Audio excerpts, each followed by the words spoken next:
Mesdames et messieurs, bonsoir et bienvenue à ce nouveau webinaire en direct organisé par l'ESCP Alumni Santé en partenariat avec managersanté.com. Merci Nada, bonjour à tous, bonjour à l'ensemble des participants et merci infiniment d'avoir accepté de participer donc à ce nouveau webinaire au cours de laquelle nous aurons l'occasion d'accueillir le professeur Thierry Nob qui va se présenter tout à l'heure par l'intermédiaire de Nada. Donc merci à tous et nous allons avoir le plaisir de partager un moment de convivialité au cours de cette soirée. Nada, c'est à toi. Pour cette nouvelle session, nous allons parler de management hospitalier et plus précisément des enseignements tirés de la première vague de la Covid-19. Et je suis ravie d'accueillir ce soir le professeur Thierry Nobre, que vous connaissez tous. C'est un professeur des universités spécialisé en sciences de gestion à l'EM Strasbourg. Il est également responsable du MBA, de l'exécutive MBA en management hospitalier et directeur du laboratoire de recherche Humanis.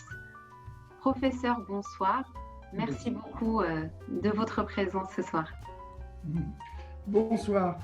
Merci, c'est un grand plaisir de répondre à votre invitation. J'accepte vraiment avec grand enthousiasme pour échanger sur tout ce qui se passe à l'heure actuelle, parce qu'on va parler de la première vague, mais qui dit première vague pendant la deuxième vague, et puis je crois qu'il y a encore plein de choses à dire sur tout ce qui se passe et sur ce qui risque de se passer ou ce qui va se passer. Absolument. Alors ce soir, nous vous avons sollicité pour nous parler de management hospitalier, de gestion de crise, mais aussi et surtout de votre ouvrage qui a réuni un ensemble de professionnels et qui permet de partager des expériences, des vécus autour de l'innovation, de la transformation et de la résilience qu'on a tous observé lors de cette première crise. Alors pourquoi ce livre? D'où vous est venue cette idée? Et qu'est-ce que cet ouvrage a apporté aux professionnels de santé? Pourquoi le livre? Tout simplement parce que quand le confinement a commencé, donc en tant qu'enseignant-chercheur, évidemment, je me suis demandé ce que je pourrais faire, puisqu'on allait être chez nous coincé pendant un certain temps. Et très vite, évidemment, vu tout ce qui se passait, il m'a apparu la nécessité, voire l'urgence, de documenter ce qui était en train de se passer. Et donc très vite, j'ai appelé quelques acteurs avec qui j'étais en contact, soit parce qu'ils avaient fait mon executive MBA, soit ils avaient fait des projets de recherche avec eux. Et très vite, donc je leur ai soumis l'idée. Alors sachant, quand je dis très vite, j'ai eu l'idée en fin mars, et puis en fait, j'ai eu l'accord de l'éditeur, en gros, le week-end de Pâques, c'est-à-dire mi-avril. Et j'ai appelé tout un ensemble de personnes qui sont maintenant des auteurs, de chapitres. Et l'objectif vraiment, c'était de documenter à chaud, avec l'idée, c'était de se dire, en gros, les acteurs de terrain n'ont pas eu le choix, ils se sont retrouvés dos au mur, ils ont eu la nécessité d'innover d'un point de vue organisationnel et d'un point de vue managérial, puisque moi, évidemment, je suis enseignant en management, donc je ne vais pas me mêler de médecine ni de chirurgie, mais par contre, ce qui m'intéresse, c'est le fonctionnement des organisations et les implications managériales. Et l'idée, c'était de remettre ça dans le contexte de l'innovation organisationnelle managériale à l'hôpital, sachant qu'en gros, il y a plutôt une grande tradition d'innovation managériale qui est plutôt ce que j'avais qualifié de catalyse réglementaire, c'est-à-dire on fait des textes et puis on suppose qu'une fois qu'on a fait les textes, tout va se mettre en place. Donc on a vu que ce n'est pas aussi simple que ça. Après, on est allé vers un mode d'organisation, d'innovation organisationnelle et managériale qui est plus ce que j'avais qualifié de spontané, qui diffuse par capillarité. C'était le cas du balance scorecard, du management, ce genre de choses. D'ailleurs, cette modalité a été plutôt confirmée par ce qu'on appelle l'article 51, puisque l'article 51, ce sont les institutions, les tutelles qui disent, en gros, innover sur le terrain, si ça marche, on généralisera. Et puis là, on était dans une situation où, de toute façon, les acteurs de terrain n'ont pas eu le choix. Donc, j'ai contacté tout un ensemble d'acteurs. Et pour répondre à Hélène Vigneault, qui m'a posé une question sur la méthodologie, je les ai appelés, je leur ai proposé. Et les gens ont été tout de suite tout à fait d'accord. Alors, j'avoue que j'y allais un peu sur la pointe des pieds parce que je les ai contactés mi-avril quand on était vraiment au cœur de la crise. Et tous ceux que j'ai contactés m'ont répondu présent et m'ont fait l'honneur d'accepter cet exercice qui était très compliqué, puisque l'objectif de l'ouvrage était de se dire on fait un ouvrage en urgence sur l'urgence pour éviter l'urgence. C'est-à-dire qu'on documente à chaud, parce que tous me l'ont dit, c'est-à-dire qu'en gros, on me dit si on attend trop, il y a plein de choses qu'on va perdre, donc il faut qu'on le fasse vraiment, qu'on le fasse très rapidement, avec un principe qui était, en gros, ce sont les acteurs de terrain qui vont écrire. Donc, moi, ce que je voulais avoir, c'était le retour des acteurs de terrain, avec le principe derrière, c'est de dire, bah, c'est celui qui fait qui sait. Donc, on va donner la parole aux acteurs de terrain et d'avoir aussi les regards des différents acteurs. C'est-à-dire que dans l'ouvrage, il va y avoir aussi bien des établissements publics que des établissements privés, et puis ensuite tous les cadres de santé, des directeurs, pour qui nous donnent leur regard et leur retour, sachant que ce que je leur avais demandé, puisqu'on était dans la perspective de l'innovation organisationnelle et managériale, donc je leur avais proposé une structure pour qu'il y ait une forme de cohérence dans l'ouvrage, puisque évidemment la seule façon de rentrer en contact durant la période, c'est évidemment Zoom et le téléphone. Et en gros, je leur ai proposé une structure. C'est comment ils ont transformé leur organisation. 2, comment ils ont accompagné ça d'un point de vue managérial. 3, qu'est-ce qu'ils en pensent en termes de difficultés et comment ils ont levé ces difficultés. Et puis 4, qu'est-ce qu'ils en retiennent pour… Alors, au départ, je partais pour une prochaine crise éventuelle et puis ensuite, pour éventuellement même transformer les organisations en fonctionnement normal. J'avoue que quand j'ai vu revenir les retours, il y a un truc que je n'avais pas prévu parce qu'en gros, donc on a défini un calendrier qui était très serré, puisque l'objectif, c'était de sortir l'ouvrage à la rentrée, puisqu'on se doutait quand même qu'il se passerait certainement une deuxième vague à la rentrée. Donc l'objectif, c'était d'avoir quelque chose de finalisé pour qu'on puisse en profiter pour la rentrée. Et donc, ce qui veut dire que classiquement, dans un ouvrage scientifique, on donne un plan détaillé, on se fixe un calendrier. Donc, il y avait un retour des plans détaillés, après une V1, une V2 avec des délais qui étaient définis. Et finalement, les plans détaillés et la V1 sont arrivés en mai, début juin, quand on était à la fin du confinement. Et il y a une chose à laquelle je n'avais pas pensé, c'était la reprise de l'activité. Et là, très clairement, tous les auteurs m'ont dit, mais il y a une chose qu'on avait totalement sous-estimée, c'était la difficulté de la reprise de l'activité. C'est-à-dire autant, entre guillemets, tout fermer, ça n'a pas été simple, mais c'est une chose qu'on est arrivé à faire, la reprise de l'activité. Donc, à la limite, on peut dire que c'était un des premiers apprentissages du bouquin, c'était d'essayer de formaliser cette difficulté de reprise d'activité. Et sur la façon dont j'ai conçu l'ouvrage et les retours qui m'intéressaient, c'est que finalement, en gros, dans l'ouvrage, il y a 6 parties. Alors, il y a une première partie, c'est évidemment le cœur de la difficulté initiale, c'est Mulhouse, puisque c'est là où ça a frappé très, très fort d'entre eux. Donc, il y a un chapitre sur Mulhouse qui présente l'hôpital de Mulhouse, la structure privée solidaire de Mulhouse, à savoir la fondation du diaconat. Et puis l'établissement militaire, puisqu'il y a eu création d'un établissement militaire de réanimation, donc il y a les retours de ces acteurs-là.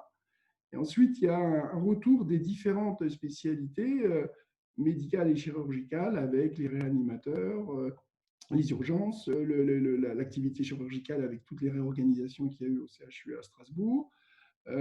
Mais aussi des disciplines qui ont dû continuer leur activité, même si elles n'étaient pas au cœur de la problématique de réanimation et d'urgence. Et donc, là, les 2 spécialités, c'était le soin de suite et de rééducation, et puis la psychiatrie, avec le centre de réadaptation universitaire, et puis l'établissement psychiatrique avec le docteur Meyer. Alors, et ensuite, après les spécialités médicales, ce que je voulais avoir, c'était le retour des fonctions de support. Alors là, on a l'ARH, la plateforme logistique, la pharmacie, qui ont contribué évidemment à faire face aux difficultés. Et ensuite, ce que j'ai voulu avoir, c'était un regard sur l'articulation publique-privée qui a été un élément très important. Où là, il y a un article très intéressant sur la cellule qui a été créée aux HCL de Lyon, qui a coordonné les ressources publiques et privées sur le secteur durant la période, quasiment avec une délégation de l'ARS, j'y reviendrai un peu plus tard, et des regards d'établissements privés à but non lucratif, à savoir la clinique Réna à Strasbourg et puis l'hôpital Saint-Joseph-Saint-Luc à Lyon. Et ensuite, ce que j'ai voulu avoir, c'était des thématiques que j'ai appelées transversales.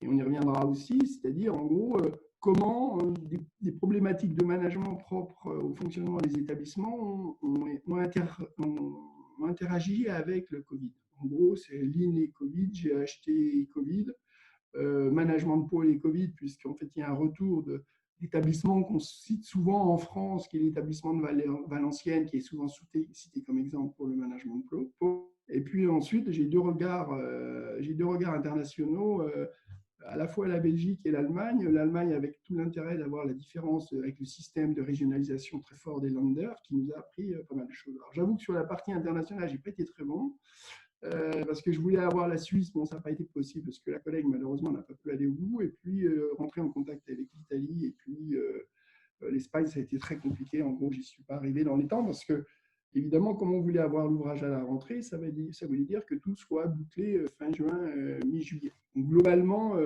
la plupart des co-auteurs, et je les remercie encore, sont arrivés à boucler dans des contraintes assez fortes que je leur avais données, malgré les difficultés. Alors, sur la deuxième partie de votre question, c'est-à-dire qu'est-ce que cela leur a apporté, je crois que ça leur a apporté ce pourquoi ils se sont engagés dans le projet qui était compliqué à mener, c'est-à-dire malgré la difficulté, malgré l'intensité de la crise qu'ils traversaient, de se poser un petit peu, de poser tout un ensemble d'éléments pour s'en servir et en réfléchir et puis savoir comment ils allaient utiliser ça. C'est-à-dire que c'était un exercice, si j'ose dire, d'introspection organisationnelle qui leur a permis de poser des choses et tous m'ont dit, alors évidemment que c'était très compliqué de le faire, ça c'est sûr, mais par contre, tous étaient ravis d'être arrivés au bout parce que ça leur a permis eux-mêmes de retenir tout un ensemble de leçons qu'ils retiennent de l'exercice. D'ailleurs, je remercie là, ceux que je vois, là, puisque j'ai les noms, je remercie Mathieu Berlin, Pascal Bonafini, alors j'espère que je n'oublie pas d'autres à qui ont contribué, je remercie d'assister et je remercie encore de leur contribution à l'ouvrage. Merci beaucoup de cette introduction, professeur, d'avoir répondu à ma première question. Alors, cette première crise a vu un bouleversement, nous a permis de voir aussi des nouvelles formes de fonctionnement, un nouveau management. Donc, on est clairement passé du top-down au bottom-up. Le terrain a trouvé sa valeur, a prouvé également sa valeur et son savoir-faire. Quelles sont les principales peut-être ruptures que vous avez pu constater et qui ont permis de bouger les lignes et de faire face à cette crise surtout? Alors, je crois qu'il faut bien avoir conscience du contexte dans lequel tout ça s'est passé, parce qu'évidemment, l'intérêt, c'est d'essayer de capitaliser pour la suite. Alors, il faut quand même bien avoir à l'esprit que finalement, on a les trois sources de rigidité classique du fonctionnement de l'hôpital qui ont totalement explosé. Un, la contrainte économique, c'est-à-dire qu'en gros, pendant un certain temps, c'était open bar, c'est-à-dire que la question, c'était est-ce qu'on peut avoir les choses et non pas combien ça coûte. Deuxièmement, les systèmes de régulation classiques qui sont quand même très bureaucratiques ou qui peuvent être très bureaucratiques ont complètement explosé aussi. Tout à l'heure, j'étais encore au CHU à Nancy où là, on nous expliquait évidemment là, les procédures d'achat, les manuels d'achat et ainsi de suite pendant la période. Là, ce n'était pas le problème. Il faut dire aussi que la problématique qui est quand même quelquefois difficile à appréhender quand on veut initier le changement à l'hôpital, c'est-à-dire toute la dimension sociopolitique, bah, évidemment, c'est totalement effacé. C'est-à-dire que devant l'urgence, en gros, c'était, si j'ose dire, je me permets l'expression, la paix des braves. C'est-à-dire que les acteurs, là, on fait fi de leurs difficultés habituelles pour vraiment bosser ensemble. Et je crois qu'il y a aussi, il ne faut pas oublier non plus qu'on a un accélérateur extraordinaire pendant cette période-là, qui était le sens du devoir. C'est-à-dire les professionnels de terrain ont retrouvé le sens de leur métier et ont donné sans compter durant cette période. Donc, ce qui veut dire que quand on va retenir les leçons de cette période-là, il y a plein de leçons à retenir, mais il ne faut pas oublier qu'il y a ce contexte aussi qui explique qu'il y a plein de choses qui ont pu être faites. Néanmoins, il y a quand même beaucoup de choses qui sont, je pense, qui sont très, très intéressantes. Et ce que je vous propose, c'est finalement d'essayer de structurer ça finalement, qu'est-ce qu'on a appris pour de prochaines crises. Bon, il se trouve que là, on est entré dans une crise suivante qui est venue très rapidement. Puis ensuite, il y a aussi des éléments qui peuvent servir pour faire fonctionner, pour faire évoluer le fonctionnement des établissements de santé. Alors, sur la crise, il y a quand même des choses, celles qu'on rencontre à l'heure actuelle, qui sont un peu différentes de ce qui se passait après, parce qu'on a quand même appris beaucoup de choses. Par exemple, on en parlait cet après-midi, tout ce qui est procédure concernant les masques et ainsi de suite, tout ça, on peut dire que les choses sont plutôt réglées. C'est-à-dire qu'il y a toutes ces difficultés-là qui, il faut reconnaître, ont été quand même compliquées. Quand on disait à des brancardiers à un moment donné, vous devez surtout pas porter de masque parce qu'en fait, il faut le réserver aux professionnels. Et puis ensuite, quelques semaines après ou quelques jours après, on leur disait non, non, maintenant c'est obligatoire, vous devez porter. Donc toutes ces difficultés-là de changement incessant ont quand même un peu disparu.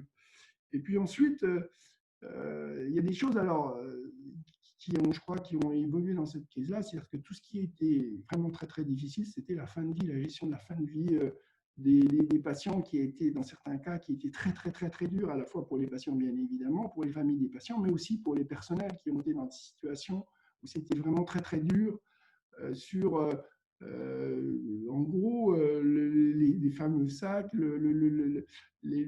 un ensemble d'actes qui n'étaient pas réalisés après la fin de vie. Alors, une chose, à la limite, je vais peut-être commencer par la fin.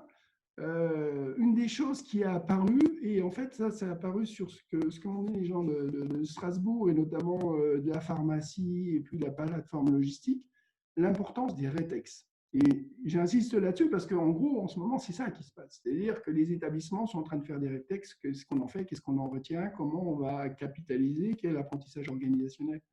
Et pourquoi, en fait, cet élément-là est apparu finalement, aussi bizarre que ça puisse paraître dès le début de la crise, parce qu'en fait, les gens de certaines unités de Strasbourg m'ont dit, mais finalement, on a beaucoup appris sur les crises qu'on a eues juste avant, c'est-à-dire, en gros, à Strasbourg, il y avait eu les attentats de Strasbourg, et puis il y avait eu la crise ferroviaire, et finalement, les gens me disaient, mais des rétextes qu'on a fait, il y a des choses qu'on a pu intégrer dans le fonctionnement de la plateforme, dans le fonctionnement de la pharmacie. Donc, je me permets d'insister sur ce point-là pour dire que c'est fondamental de faire des rétextes. Alors, faire des rétextes pour faire remonter les informations, mais ensuite mettre en place les dispositifs qui vont permettre de diffuser les apprentissages, les connaissances qui ont été développées et de les développer. Ensuite, je pense qu'il y a un autre élément qui est apparu dans cette période. Alors, évidemment, l'ouvrage est centré sur le Grand Est parce que c'est là où il y a eu des difficultés très fortes, et aussi dans la région lyonnaise. Alors, je n'ai pas pu avoir de contact avec l'Île-de-France, où aussi la situation est très difficile. Évidemment, il y a sur des outils qui ont été utilisés, notamment par l'ARS, le type l'Aurore ou Civic, où finalement les outils étaient finalement assez difficiles à utiliser. Donc la leçon qu'on retient, c'est qu'une ouverture assez rapide, une diffusion assez rapide de ces outils permettrait de faciliter en gros l'optimisation des ressources sur le terrain, et aussi sur les autorisations d'activités qui, dans la période où là, il a fallu ouvrir dans certains cas certaines activités, et on peut supposer qu'un système d'autorisation temporaire permettrait peut-être de simplifier les choses. Et puis ensuite, je crois qu'il y a un élément, enfin moi, que j'ai trouvé très, très intéressant. Ce que j'ai trouvé, moi, très intéressant, alors, c'est ce qui a été fait à Lyon. Peut-être que Pascal Bonafini pourra nous en parler, et où en gros, on a eu une prise en compte des ressources sur les territoires, en tenant compte à la fois des ressources privées et publiques pour optimiser les ressources de réanimation, avec un pilotage de ces ressources-là avec une forme, on va dire, de délégation de l'ARS qui a défini ces différentes hubs, donc qui sont appelés hubs. Alors, ce qui est très intéressant, c'est que cette notion-là comment dire, de micro-territoires qui vont être définis sur lesquels on optimise les ressources, je vais fermer mon écran,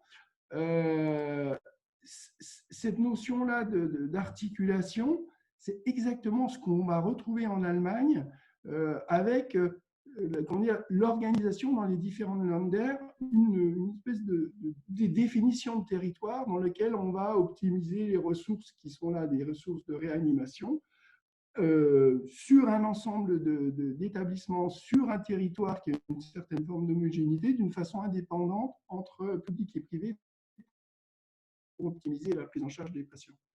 Et ça, j'ai trouvé ça vraiment très intéressant, ce dépassement à un moment donné de barrières classiques pour arriver à mieux prendre en compte la patient. C'est d'ailleurs une des interrogations que j'ai à l'heure actuelle, parce que j'ai l'impression qu'il y a énormément de transferts qui ont lieu, et je me pose des questions, peut-être que des gens pourront répondre à mes questions plus tard, sur justement ces ajustements-là. Est-ce que finalement on a bien tiré les leçons de cette articulation pour cette deuxième vague?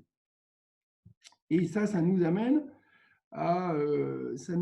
au rôle des ARS qui ont très clairement été assez décriés sur tout un ensemble de choses. Mais ce qu'on peut dire, c'est que les ARS sont quand même des organismes qui sont des organismes de contrôle. Et là, finalement, on attendait d'elles à ce qu'elles soient plutôt proactives ou en réaction. Moi, j'ai trouvé que finalement, des systèmes qui ont été mis en place, qui ont été des systèmes de délégation, donc c'est le cas de ce qui s'est passé dans le Rhône, mais c'était la discussion qu'on avait aussi au CHU à Nancy, où finalement, il y a eu une délégation sur un territoire de gestion des équipements, c'est ce qui vient de se faire là, des équipements de protection pour finalement avoir des acteurs qui sont plus réactifs que des structures qui sont plutôt faites pour contrôler et qui finalement, alors ça c'est off record, ça apparaît pas tellement dans le bouquin parce qu'il y a ce que les gens ont dit puisqu'il y a les gens ont écrit, on s'aperçoit que les établissements étaient quand même soumis à une pression d'information, de demande d'information des ARS très très forte. Il y avait une très très très très forte demande d'information pour en gros se tenir au courant de ce qui se passait sur le terrain. Les choses qu'on peut apprendre pour la crise, finalement, la plupart des auteurs m'ont fait part finalement d'une interrogation qu'ils avaient à l'issue, on va dire, de cette période qui était d'une intensité, d'une très très forte intensité là durant les mois de mars, avril, mai. C'était finalement et le patient dans tout ça. Quelle a été la place du patient?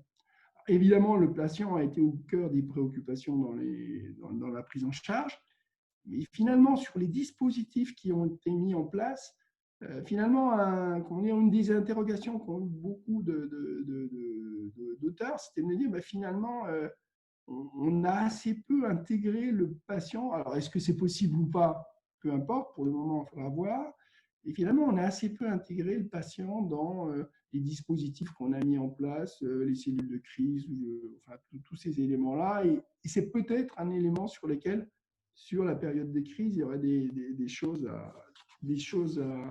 à approfondir.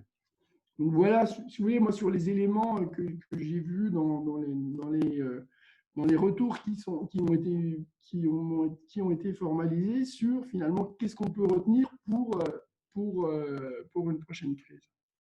Et justement, ça rejoint la question, une des questions qui nous ont été posées, et celle-ci vient de la part de Samira Bouraba, une des anciennes de l'ESCP d'ailleurs, qui nous dit « Nous avons l'impression de revivre la deuxième vague de façon similaire à la première, tout en notant certaines améliorations palpables et tangibles, telles que la gestion des masques. » Et c'est ce que vous disiez tout à l'heure.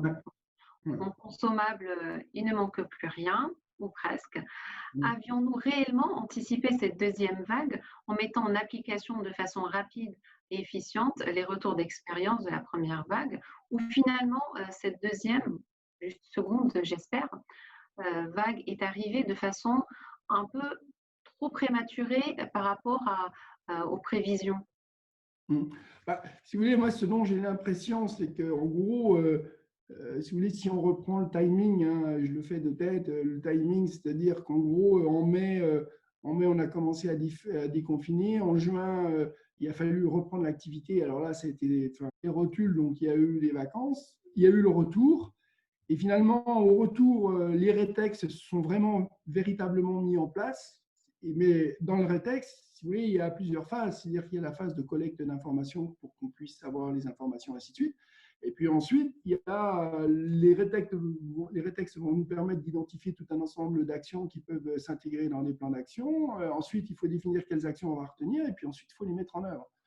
En gros, ce qu'on peut considérer, c'est que finalement, la période a peut-être été un peu courte pour lancer ces dynamiques qui vont complètement mettre en œuvre les leçons qu'on peut retenir de la première crise pour avoir tout le processus qui va de la collecte des informations à leur priorisation, à la définition des plans d'action et puis ensuite leur mise en œuvre. Moi, je pense que c'est un peu ça qui explique, alors effectivement, surtout le côté matériel, là-dessus, je pense qu'il n'y a pas de doute. C'est-à-dire qu'on a beaucoup appris et puis il y a tout un dispositif qui s'est mis en place pour les commandes et ainsi de suite. Mais sur les éléments plus organisationnels, c'est quand même un petit peu plus compliqué à mettre en œuvre. Et en parlant justement d'éléments organisationnels, Monsieur Durand-Régis nous pose la question relativement à des crises éventuelles. Comment l'hôpital pourrait-il gagner en agilité dans l'organisation des services de soins? Alors, là, je pense qu'effectivement, on rentre dans la partie, évidemment, qu'est-ce qu'on peut apprendre de cette crise ou malheureusement de ces crises sur on va dire, le fonctionnement général de l'hôpital. Alors, c'est vrai que ce qu'on peut dire, si on reprend les termes de management agile, ou enfin, c'est des choses qui relèvent de ça, je serais tenté de dire quasiment que les professionnels de santé ont été des messieurs et surtout des madames, alors je dis madame parce que c'est les cadres, monsieur et madame Jourdain du management agile. Qu'est-ce que je veux dire par là? On s'aperçoit qu'il y a tout un ensemble de dispositifs qui ont été créés, mais qui sont finalement, si on prend ce que nous dit le management agile, ce que nous dit le management, ainsi de suite, on s'aperçoit que, par exemple, en termes de ce qui est qualifié dans le lean management, le stand-up meeting, c'est-à-dire de faire des réunions très courtes, régulières, tous les jours, et ainsi de suite, beaucoup vous disent, mais finalement, au niveau des cadres, on a institué. Alors, ce qui a changé, c'est que finalement, on l'a peut-être utilisé d'une façon peut-être pas forcément réelle, mais on a utilisé des outils qui nous ont permis de faire ça. C'est-à-dire, en gros, ça a été Teams ou Zoom. Ça a été, dans certains cas, des conférences téléphoniques à plusieurs, où finalement, systématiquement, vous aviez alors quand c'était un pôle ou une unité, vous aviez une réunion très rapide des cadres pour diffuser l'information. Parce que la problématique qui s'est posée très rapidement, c'était la diffusion d'une information validée rapidement à l'ensemble des acteurs. Et finalement, c'est là où on s'est aperçu qu'il y a tout un ensemble de méthodes, d'outils qui ont utilisé. Et globalement, ces outils-là, c'est ce qui est préconisé dans le jargon du lean management, c'est ce qui s'appelle le stand-up meeting. Et puis ensuite, on s'est aperçu qu'il y a tout un ensemble de méthodes qui ont été utilisées qui relèvent quasiment du management visuel. J'étais encore hier et puis avant-hier, où finalement les cadres nous disaient, mais finalement, nous, on a mis en place des tableaux, parce que comme les effectifs tournaient très rapidement, qu'on avait des gens qui étaient là, qui allaient venir, il fallait reconstituer les équipes, il fallait faire de la formation, donc on ne savait pas trop qui est-ce qui était là ou pas. En gros, de l'affichage de planning, de l'affichage de présence, voire même sur des blouses, des gommettes qui étaient utilisées pour définir si les gens étaient des gens expérimentés, pas expérimentés, pour qu'on sache tout de suite à qui on devait s'adresser, et ainsi de suite. Effectivement, je pense qu'il y a eu tout un ensemble de méthodologies qui ont été utilisées d'une façon très intuitive et pour lesquelles il faudrait arriver à mémoriser ça et puis à le transmettre. Alors, c'était vrai aussi bien pour l'articulation des différents acteurs et notamment l'articulation entre les cellules de crise et puis les unités opérationnelles qui étaient dans les services pour lesquelles, alors, au cœur de la crise, où finalement on pouvait avoir ordre et contre-ordre quasiment dans la demi-journée, voire dans la journée, avec des changements de protocole, avec tout un ensemble de choses. Finalement, on s'est aperçu qu'il y a tout un ensemble de dispositifs qui ont été utilisés. Alors, ça a été des groupes WhatsApp, ça a été Zoom, ça a été Teams, ça a été des conférences, des groupes téléphoniques où les gens se donnaient des temps de réunion très courts, réguliers, pour diffuser l'information avec une place centrale de la communication et avec des dispositifs simplificateurs en termes de visuel. Et puis ensuite, je pense qu'un des autres éléments, enfin moi, sur ce que j'ai vu, alors, et sur ce qui m'a été dit, évidemment, sur les échanges que j'ai eus avec les différents acteurs, c'est une sorte de remise en cause de la rigidité, enfin ce que je pourrais qualifier de rigidité structurelle organique de l'hôpital. Qu'est-ce que je veux dire par là? Et à deux dimensions. C'est-à-dire une première dimension, c'est quasiment architectural. Architectural, puisque par exemple, si on lit le chapitre du professeur Claver là, sur la réorganisation des blocs, si on lit le chapitre de Pascal Bilbao et de Mathieu Berlin sur les urgences, si on lit ce qui s'est passé dans d'autres domaines, c'est-à-dire qu'on a vu des restructurations quasiment au jour le jour de structures, de cloisons, de choses comme ça, voire de parcours patients. Et donc là, on a eu une acceptation de la remise en cause de modes de fonctionnement classiques et traditionnels, j'allais dire en dur, en hard, mais aussi en soft. En soft, et par exemple, moi, il y a un exemple qui m'a étonné, parce que j'avoue, je n'étais pas du tout au courant, c'était sur la réanimation et visiblement deux sphères d'activité en réanimation entre l'activité chirurgicale, la réanimation chirurgicale et la réanimation médicale, qui visiblement se voyaient comme deux entités très différentes avec des fonctionnements très différents. Et là, visiblement, pendant la période, il y a eu tout un ensemble de coopération. On a utilisé des personnels de l'un dans l'autre. Il y a eu des formations qui ont été faites, des systèmes de compagnonnage qui ont été faits pour transformer les organisations. C'est-à-dire que durant cette période, on a quand même des barrières, alors je ne sais pas comment les qualifier, de sociologiques ou de métiers qui sont tombés et qui ont permis d'arriver à faire évoluer très fortement les organisations. Et ça me conduit à un autre constat durant cette période, c'est que finalement, toutes ces transformations-là, qu'elles soient sur les méthodes que j'ai précisées, que ce soit sur ce qu'on a qualifié d'agile ou de plus structurel, c'est finalement la place de ce que je qualifie, moi, les soft skills. Les soft skills. C'est-à-dire que finalement, durant cette période, visiblement, il semblerait qu'il y ait des gens qui sont révélés comme bons leaders et puis d'autres qui sont relevés peut-être comme un peu moins bons leaders. Et en gros, ce qui a fait la différence entre les deux, j'ai l'impression, du moins sur ce qui m'a été dit, c'est toutes ces capacités, on peut dire, comportementales, informelles, qui ont fait, par exemple, on me disait, mais un chef de service a eu un leadership apaisant. C'est-à-dire qu'en gros, les gens ne savaient pas du tout trop où ils allaient. On savait que c'était ordre contre ordre et ainsi de suite. Mais le comportement du chef de service ou d'un cadre ou de quelqu'un de référent faisait que tout le monde se posait des questions sur ce qui était en train de se passer, mais le simple comportement de la personne faisait que les gens avaient confiance et continuaient d'avancer. C'est-à-dire qu'il y avait, et je crois que cette dimension comportementale dans le management a eu un rôle fondamental. Alors évidemment, c'est très compliqué à documenter, à expliquer. Néanmoins, je pense que sur l'évolution du management et sur tout un ensemble d'acteurs, je pense que c'est un élément qui est très, très important. C'est-à-dire que, alors c'est vrai que comme beaucoup d'aptitudes, on peut les avoir, on peut ne pas les avoir, mais néanmoins, ça s'apprend quand même. Il y a tout un ensemble de choses. Et je pense que, une des grandes leçons, ça va être justement toutes ces aptitudes managériales comportementales ont joué un rôle très très important dans la capacité d'adaptation, des organisations. Et ces organisations, qu'elles soient publiques ou privées, elles n'ont pas été approchées de la même façon. Et ce fameux je t'aime, moi non plus, entre le public et le privé, on a l'impression de le revivre avec cette deuxième vague. Qu'est-ce que vous en pensez? Et tout à l'heure, vous parliez de monsieur Pascal Bonafini, Oui, qui, il me semble, a participé à cette partie oui, vous lui demandez de son avis. la coopération publique-privée.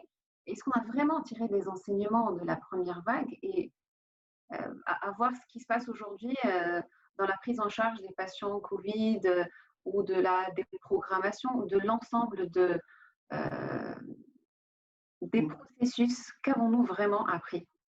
Bah, moi, ce que j'ai retenu, et puis si Pascal Bonafini nous écoute, peut-être qu'il nous répondra, ou si quelqu'un d'autre veut répondre sur ce sujet. Euh, C'est-à-dire que dans la première vague, en gros, il y a eu deux types de coopération. C'est-à-dire qu'il y a eu éventuellement des patients qui sont allés dans des structures privées qui pouvaient être accueillis dans des réa ou dans des salles de soins intensifs. Ou alors, comme il y a eu une déprogrammation totale de certaines activités, il y a tout un ensemble de personnels qui sont venus travailler dans les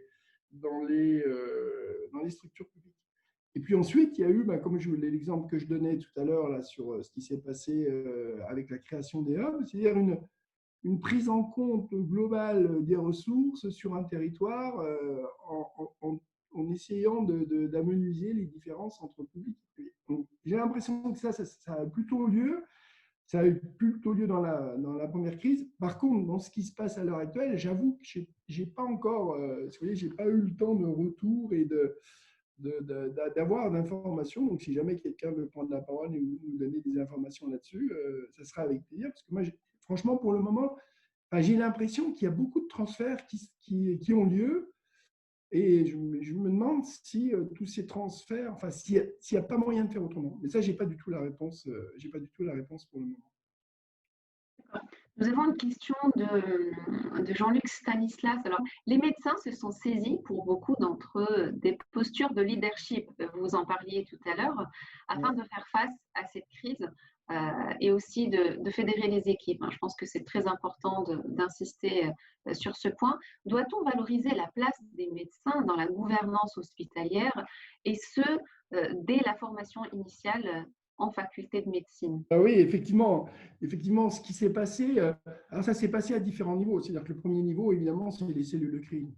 Alors là, quand on regarde le mode d'effet, alors c'est d'ailleurs assez marrant des fois quand on demande aux différents acteurs qui ont participé aux cellules de crise, enfin, s'ils le fait d'une façon un peu caricaturale et puis avec une pointe de, comment dire, une pointe d'humour. Ce qui est assez marrant, c'est que des fois, on demande à des gens qui étaient à peu près dans les mêmes cellules de crise, et puis, bon, si je veux être un peu sarcastique, en gros, les médecins vous disent, oui, heureusement qu'on était là.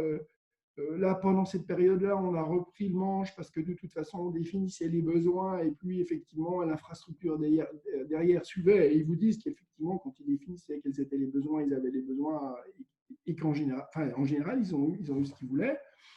Puis alors, ce qui est un peu marrant, c'est que des fois, quand on demande au directeur, ils vous disent oui, heureusement qu'on était là quand même parce que sinon, les médecins n'étaient quand même pas toujours d'accord, donc il fallait bien quand même quelqu'un pour venir.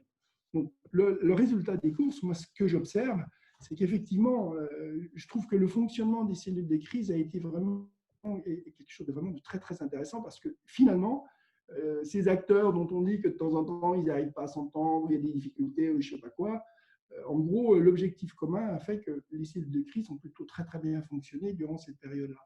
Et je trouve que c'est pour moi un élément très intéressant et ça me conduit à dire. Et alors, il n'y a pas que dans les cellules de crise, parce qu'on s'aperçoit aussi, parce que donc il y avait les cellules de crise, puis ensuite il y avait les différentes commissions, groupes de pilotage qui travaillaient pour les moyens, pour les achats, pour la réorganisation, et ainsi de suite. Et souvent, on s'aperçoit qu'on avait finalement, dans ces unités-là qui dépendaient des cellules de crise, on avait plutôt un triumvirat où on avait un représentant de la direction, un médecin et plutôt un cadre de santé. L'objectif du cadre de santé, c'était ensuite de relayer dans les unités. Et puis ensuite, le directeur et puis le médecin, c'était d'apporter évidemment la valence médicale et puis ensuite la relation avec la cellule de crise pour faire les.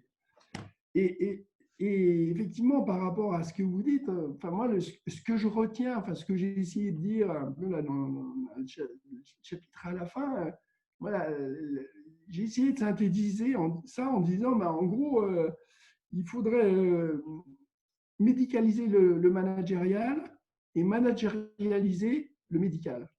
Et ça rejoint ce que vous disiez, c'est-à-dire que les cellules de crise nous ont montré qu'effectivement, les médecins ont été capables de prendre tout un ensemble de décisions, de participer, de tenir compte du contexte, des difficultés, et ainsi de suite, y compris dans les groupes dont j'ai parlé. Et ça veut dire, je crois qu'effectivement, il faut aller un peu plus loin dans comment dire, de l'intégration de la problématique managériale dans l'activité médicale. Et évidemment, moi je pense que ça commence dès le début. C'est-à-dire que c'est vrai que c'est quelque chose qui m'étonne toujours assez, c'est de voir que vous avez des gens qui vont être praticiens hospitaliers, qui réussissent un concours, qui arrivent dans une organisation qui doit être une des organisations les plus complexes au monde, et qui finalement n'ont aucune formation, que ce soit en organisation, en management, ainsi de suite. Alors, évidemment, on ne demande pas que ça devienne des grands spécialistes, mais à minima, un ensemble de connaissances. Et puis ensuite, ce vers quoi je pense qu'il faudrait éventuellement aller, c'est une sorte de rapprochement culturel de ces deux populations. Par exemple, les gens qui sont formés à l'EHESP, qui forment en France les directeurs d'hôpitaux, et puis les cursus de médecins, est-ce qu'il ne pourrait pas y avoir un rapprochement? Après tout, c'est ce que je dis dans le bouquin. L'Europe, quand elle a voulu rapprocher des populations qui étaient différentes et que ces gens-là se connaissent leurs habitudes culturelles, en gros, on a créé Erasmus pour envoyer des Français en Allemagne, en Angleterre et ainsi de suite. Donc là, est-ce qu'on ne pourrait pas avoir dans les cursus, à un moment donné, des unités tout à l'heure, ou enfin, des formations où on est à la fois des élèves directeurs et puis des élèves médecins qui sont ensemble, qui bossent sur le truc, qui se connaissent depuis le début, parce que bien souvent, ils se connaissent que quand ils arrivent à des fonctions. Et puis là, il y a tout un ensemble, on va dire, de comportements qui sont déjà très stabilisés. Et puis des dispositifs où peut-être que, moi, j'ai l'impression que les médecins pourraient intégrer un peu plus dans des équipes de direction, parce qu'on a le rôle institutionnel du président de CME, et finalement, la relation directeur-président de CME est très personne dépendante. Très personne dépendante. Et moi, je me demande s'il n'y aurait pas possibilité d'avoir un peu plus de médecins dans des comités de direction d'établissement. Alors, ça arrive, alors, en général, ils peuvent être directeurs de la qualité ou je ne sais pas quoi, mais j'ai l'impression qu'on pourrait aller plus loin pour ne pas avoir une relation entre ces deux types d'acteurs qui se fait dans des systèmes je vais dire, réglementaires et ritualisés, mais est-ce qu'on ne pourrait pas avoir une mixion plus importante pour avoir des activités de micromanagement dans lesquelles ils sont beaucoup impliqués? Alors, ça veut dire évidemment, ça a des impacts sur les carrières, les cursus, mais on a quand même tout un ensemble de médecins qui ont été chefs de pôle pendant un certain temps et qui ont acquis des vraies compétences, qui pourraient peut-être jouer. Je sais que Michel Tsimaratos parle souvent, par exemple, du directeur médical. Ça serait peut-être une solution. Mais je pense qu'il y a un travail à avoir là-dessus sur une plus forte managérialisation des activités et du corps médical. Alors, nous avons eu aussi un commentaire de Monsieur Bonafini, s'il veut bien intervenir pour compléter, et puis à l'interaction entre le public et le privé. Bonsoir. Bonsoir, merci de me passer la parole. Pour reprendre aussi ce qu'évoquait le professeur Neubre tout à l'heure sur l'articulation lyonnaise, puisque ce n'est que ce modeste témoignage, ce qui s'est passé sur la première vague, c'est du GHT qui marche. Hors du clivage du GHT qui a un tropisme public par construction, Les établissements privés et les ESPI dont je fais partie ont été associés très vite avec ce qu'évoquait aussi Thierry tout à l'heure, une maîtrise d'œuvre qui a été laissée aux Hospices civils de Lyon et donc le CHU local, qui a vraiment piloté le territoire sur la base de ces implantations physiques. Et peut-être en complément aussi sur les interrogations relatives au transfert tout à l'heure, ça a été, alors peut-être pas la petite maison dans la prairie, mais en tout cas pas tout à fait le je t'aime moi non plus qu'évoquait Thierry Nobre tout à l'heure, dans le sens où ce qui a été pratiqué dans un premier temps, c'était une répartition dans le temps et dans l'espace des patients de réanimation. C'est-à-dire que ce pilotage territorial, il a fait en sorte de ne pas saturer quelques sites que ce soit sur l'ensemble du territoire, mais par compagnonnage, par supervision, avec des suivis quotidiens de patients, le territoire a pu monter en charge de façon très régulière et très progressive, et en particulier ne mettre dans des sites privés où, sans faire trop de technique, il y a généralement des soins continus mais pas de réanimation, c'est-à-dire un degré technique un peu moindre, des patients que très progressivement, de sorte à ce que ces établissements-là fassent leur apprentissage, entre guillemets, des techniques de réa Covid et de ne saturer personne. Donc, voilà, le modèle lyonnais, je le promeus un peu, il a été plutôt abouti. Et pour essayer de répondre très vite à la question aussi de tout à l'heure sur les transferts, en fait, ce n'est pas tant un sujet de statut, mais de capacité. C'est-à-dire tout le sujet, c'est de visualiser et de suivre les capacités en soins critiques, de sorte à toujours avoir un petit volant de marge et ne pas avoir à faire ce que tous les médias nous disent, c'est-à-dire du tri de patients. Et lorsqu'on est tout près des saturations capacitaires territoriales, on commence à évacuer des patients sur l'extérieur.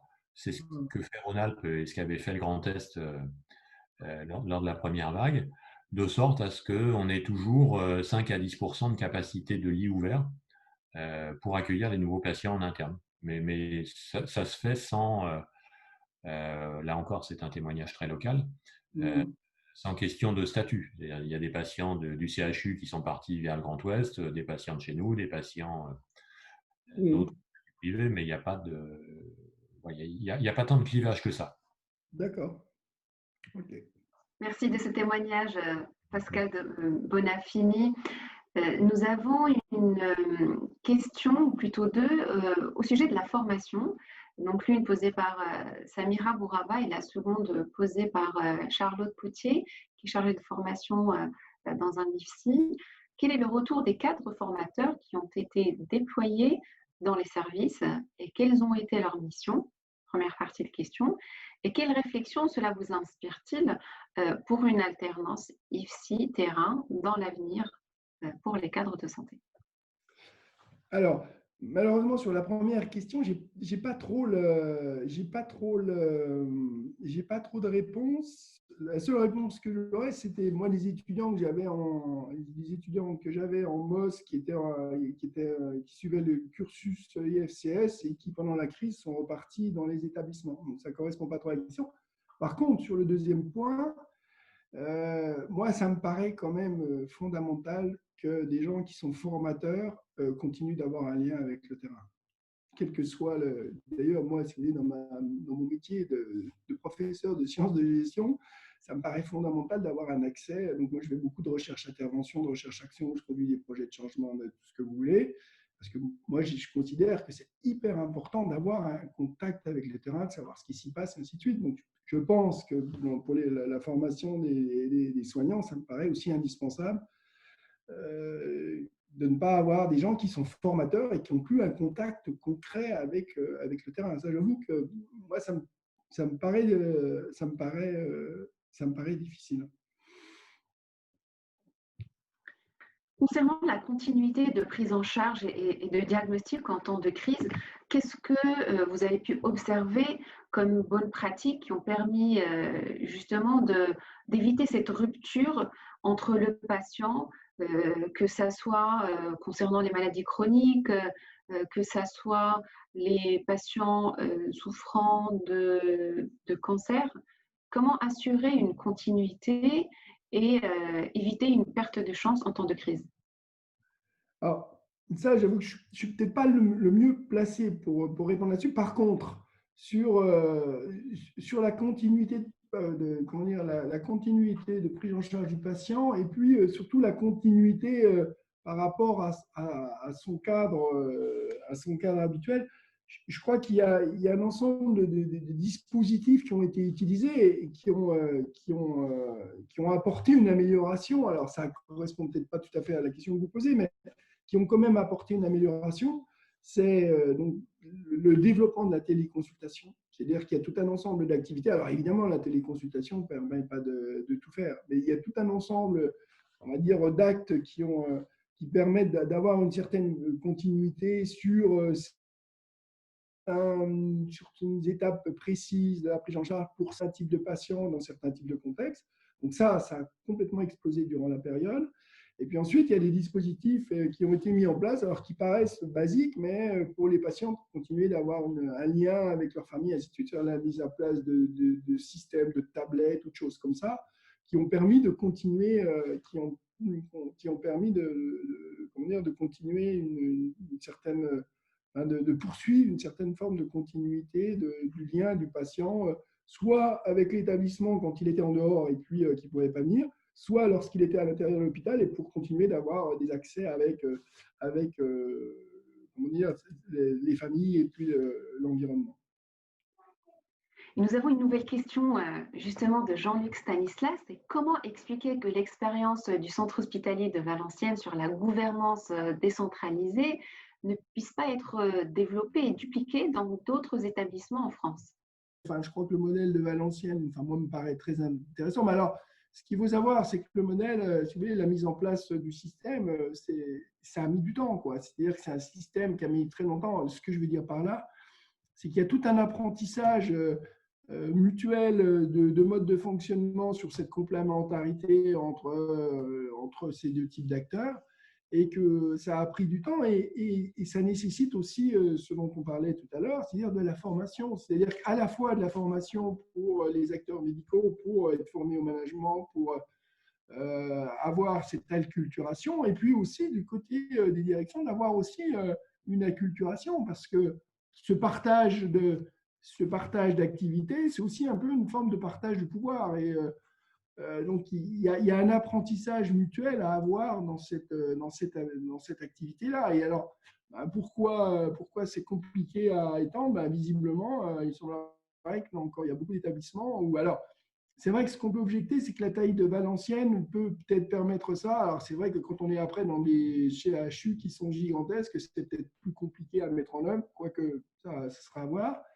Mais qu'il y a quand même beaucoup d'établissements qui pourraient au moins faire évoluer vers ce système-là d'une plus forte complémentarité, en gros, entre l'activité médicale pure et l'activité managériale pure. Nous avions une question, alors en off, on en a un petit peu parlé, mais la personne s'interroge sur la gestion de la crise et des enseignements dans les EHPAD et les SIAD. Est-ce que vous avez l'occasion peut-être dans votre réseau d'échanger avec des confrères qui ont entrepris la même démarche que vous pour livrer quelque part des témoignages et des retours d'expérience pour nourrir les réflexions? Alors, effectivement, merci de me donner l'occasion de le dire. C'est vrai que c'est un des grands regrets de l'ouvrage, c'est-à-dire que bon, il a fallu faire très vite. Et c'est vrai que c'est un des grands regrets de l'ouvrage, justement, de ne pas avoir investigué aussi bien dans les EHPAD et dans les établissements médico-sociaux. Alors, je ne vous cache pas que j'ai tendu la perche à quelques collègues de leur dire, mais ce qui serait bien, c'est que quelqu'un fasse ça. D'autant plus, là, je vais faire un petit coup de pub, que du coup, et d'ailleurs, je remercie les éditions Management et Société et Gaël Tranchant, le directeur. Quand on a vu tout ce qui se passait, en gros, on a décidé de créer une collection aux éditions Management et Société qui s'appelle Ad Salutem, dont l'ouvrage est le premier ouvrage. Et l'objectif, c'est d'accueillir d'autres ouvrages qui vont traiter de ces problématiques du management et de la santé. J'avoue que j'ai lancé quelques perches et j'espère que certains collègues vont la saisir pour justement qu'on ait ce retour-là. parce que c'est un grand manque. Parce qu'en fait, si vous voulez, j'étais confronté dans l'ouvrage une question de volume, c'est-à-dire que faire un ou deux chapitres sur les EHPAD, c'était évidemment pas suffisant. Donc, il a fallu que j'arbitre. Et donc, ma solution, c'était plutôt de solliciter quelques collègues pour qu'ils fassent à peu près la même chose. Donc, j'espère que ça se fera, qu'on aura un retour, qu'on puisse avoir aussi ce retour-là dans les EHPAD et dans les autres structures de santé médico-sociale pour avoir aussi ces retours-là, chose que je n'ai pas pour le moment et que je regrette beaucoup. Oui, tout à fait. Et c'est peut-être aussi une idée d'un prochain ouvrage. Je dois vous dire qu'à l'heure actuelle, je travaille sur un projet, toujours sur le Grand Est, mais qui a vision assez élargie, où là, on va essayer d'approfondir, parce que là, comme vous l'avez vu, l'ouvrage a été fait vraiment à chaud, il a fallu aller très vite. Et là, on est en train de se lancer dans un nouveau projet qui s'appelle REMAO, avec Julien Husson de l'IANES, où l'objectif, c'est d'approfondir sur différentes thématiques qu'on est en train d'identifier pour essayer de voir comment on pourrait mieux formaliser des nouvelles pratiques qui sont apparues ou pour essayer à la fois, même chose, de les documenter, de les diffuser pour diffuser cette innovation. Alors, on a M. Najib Djouri qui est connecté depuis le Maroc. Alors, il nous dit, en fin de compte, l'agilité résulte de l'éclatement des barrières et des goulots d'étranglement. Sur ce, y aura-t-il des retentissements sur le plan organisationnel et décisionnel après la crise?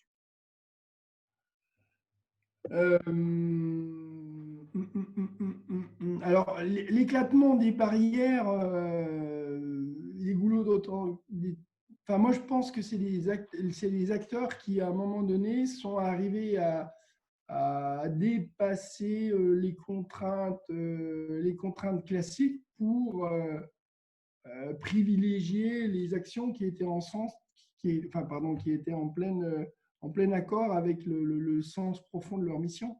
Et c'est ça qui a fait que les organisations sont arrivées à fonctionner du jour. Moi, je parle de la période très très chaude, hein, c'est-à-dire en gros du 15 mars à fin avril, quoi. Le sujet est passionnant. Votre ouvrage, vous nous l'avez dit, a eu plus de retours que prévu. Donc, c'est assez volumineux et très riche. Donc, on n'aura pas l'occasion de parcourir les 6 grandes parties. Qu'est-ce que vous pourrez peut-être dire aux auditeurs ou aux professionnels hospitaliers, qu'ils soient médicaux, paramédicaux, techniques ou administratifs, comme 3 idées principales ou 3 bonnes pratiques principales ou enseignements essentiels à appliquer peut-être à chaud? Alors, je vais très rapidement, les techniques, c'est ce que je disais tout à l'heure, vous savez, là, sur l'agilité, les techniques d'agilité, de communication, d'appliquer des méthodes très simples qui permettent, en gros, de diffuser l'information validée très, très rapidement. Je crois que ça, c'est un élément important de souplesse. Et ensuite, l'autre point, moi, qui me paraît fondamental, enfin, j'y reviens, c'est sur cette notion de soft skills, sur la dimension comportementale du management. Ça me paraît fondamental. Et finalement, le retour de la place de l'informel, ça paraît compliqué de dire ça, mais sur cette place de l'informel, et moi, en gros, si vous voulez, ce que j'aimerais, finalement, en conclusion, ce que j'aimerais dire, c'est finalement aussi, on s'aperçoit qu'il y a un élément qui était très, très important, c'est la place le retour de la place de la confiance.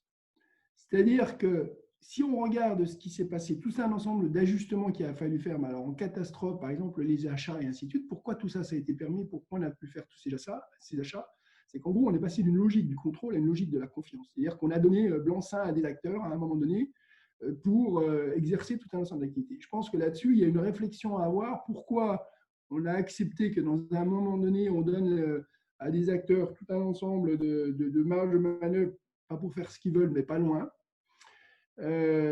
Ensuite, il y a un deuxième élément que finalement, et c'était vraiment dans la période vraiment très chaude, c'est l'acceptation de l'expérimentation organisationnelle et notamment du retour de l'essai-erreur. C'est-à-dire qu'on était on a été pendant 3 semaines ou un mois dans dans une situation où de toute façon les choses évoluaient très rapidement. C'est-à-dire que les organisations ont été sans arrêt en train d'essayer des nouvelles modalités, elles retransformaient, elles faisaient des modifications. Et là, même chose. Qu'est-ce qui a permis que ce mode de fonctionnement est arrivé à arriver au résultat qu'on a vu? C'est finalement l'acceptation par les acteurs et même chose, c'est-à-dire c'est des capacités managériales qui ont permis aux acteurs de mettre en action les organisations et de s'adapter. Donc moi, je crois que c'est ça un des éléments que je retiens, c'est-à-dire au-delà des dimensions techniques du management, c'est les dimensions comportementales qui sont apparues durant cette période-là. Franchement, j'ai eu une discussion il n'y a pas longtemps et qui nous disait, mais dans des équipes, on s'est aperçu que de temps en temps, finalement, il y a des leaders qui sont révélés, d'autres, on s'est aperçu que, en gros, ce n'était pas terrible. Voire même, on a eu quasiment une sélection.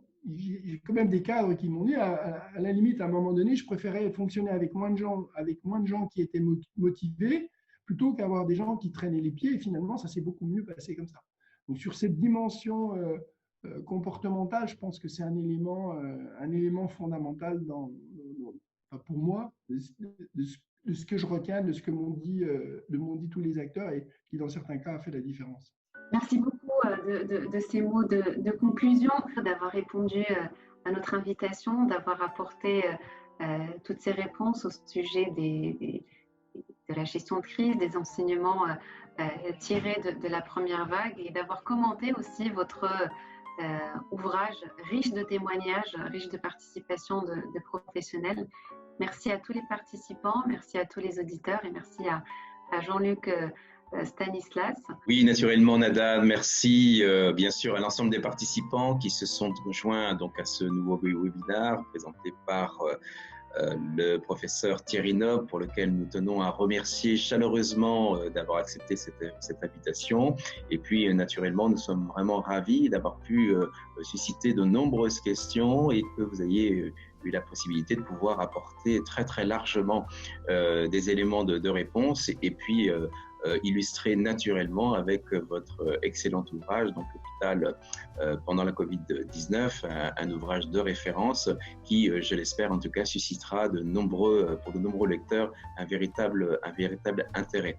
Donc, merci à tous et puis nous sommes très heureux également de pouvoir aussi vous permettre de revisionner ce webinaire sur notre chaîne YouTube Manager Santé, pour lequel nous vous invitons à vous y abonner naturellement pour recevoir les notifications. Donc, merci à vous tous. Et puis, donc, je te redonne la parole, Nada, pour conclure. Je vous souhaite une très bonne soirée et vous dis à bientôt. Au revoir. Au revoir, professeur. Merci à tous et à toutes. Merci. Au revoir.